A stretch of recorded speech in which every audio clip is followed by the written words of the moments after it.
ಅಮಾವಾಸ್ಯೆ ರಾತ್ರಿಯಲ್ಲಿ ಇಲ್ಲಿ ಪಕ್ಕದಲ್ಲಿ ರಾಮದೇವರ ಬೆಟ್ಟ ಅಂತ ಇದೆ. ಅಲ್ಲಿ ದೊಡ್ಡ ಸಿದ್ದಪ್ಪನ ಗವಿ ಮತ್ತು ಚಿಕ್ಕ ಸಿದ್ದಪ್ಪನ ಗವಿ ಅಂತ 2 ಗವಿಗಳಿದ್ದಾವೆ. ಅಲ್ಲಿಗೆ ಅಮಾವಾಸ್ಯೆ ರಾತ್ರಿಯಲ್ಲಿ ಹೋಗ್ಬಿಟ್ಟು ಶಿವಧ್ಯಾನಸಕ್ತರಾಗಿ ಇರ್ತಾಯಿದ್ರು ಅಂತಕ್ಕಂಥದ್ದು ಇದೆ. ಒಣಗಿದ ಬಿಲ್ವಪತ್ರೆ ಮರಕ್ಕೆ ನೀರನ್ನು ಹಾಕಿ ಚಿಗುರಿಸಿದ್ದಂತಹ ಉದಾಹರಣೆಗಳು ಸಹಿತ ಉದ್ದಾನೇಶ್ವರ ಶಿವಗಳು ಒಂದು ಪವಾಡಗಳಾಗಿರ್ತಕ್ಕಂಥದ್ದು ಇದೆ.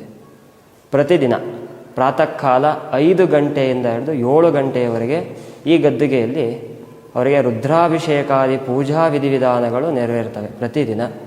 ಹಾಗಾಗಿ ಧನುರ್ಮಾಸದಲ್ಲಿ ಪ್ರಾತಃ ಕಾಲ 4 ಗಂಟೆಯಿಂದ ಹಿಡಿದು 6 ಗಂಟೆವರೆಗಡೆ ಪೂಜಾ ವಿಧಿವಿಧಾನಗಳು ನೆರವೇರಿಸಲ್ಪಡುತ್ತೆ. ಶ್ರೀಮಠದ ಉತ್ತರಾಧಿಕಾರಿಗಳಾಗಿರ್ತಕ್ಕಂತಹ ಸಿದ್ಧಲಿಂಗ ಸ್ವಾಮಿಯವರು ಪ್ರಾತಃ ಕಾಲ 7 ಗಂಟೆಗೆ ಬಂದು ಶ್ರೀ ಸ್ವಾಮಿಯವರ ಗದ್ದಿಗೆಗೆ ನಮಸ್ಕಾರವನ್ನು ಹಾಕಿ ತಮ್ಮ ಇಷ್ಟಾರ್ಥಗಳನ್ನು ನೆರವೇರಿಸಿಕೊಂಡು ಸ್ವಾಮೀಜಿ ಗದ್ದಿಗೆ ಹೋಗಿ ಆನಂತರ ಆಫೀಸಿಗೆ ಹೋಗ್ತಕ್ಕಂಥ ಒಂದು ಪ್ರತೀತಿ ಇದೆ. ಅವರು ಕಟ್ಟಿದ ಮಹಾಮನೆಯಲ್ಲಿ ಬೆಳಕಿನ ದೀವಿಗೆ ಹಚ್ಚಿ ನಾಡಿನ ಎಲ್ಲೆಡೆಯಿಂದ ಜಾತಿ ಮತದ ತಾರತಮ್ಯ ಇಲ್ಲದೆ ಮಕ್ಕಳನ್ನು ಕರೆತಂದು ಓದಲು ಕೂರಿಸಿ ಬದುಕು ರೂಪಿಸಿಕೊಳ್ಳಲು ಮಾರ್ಗದರ್ಶನ ಮಾಡಿದವರು ಶಿವಕುಮಾರ ಸ್ವಾಮೀಜಿಗಳು.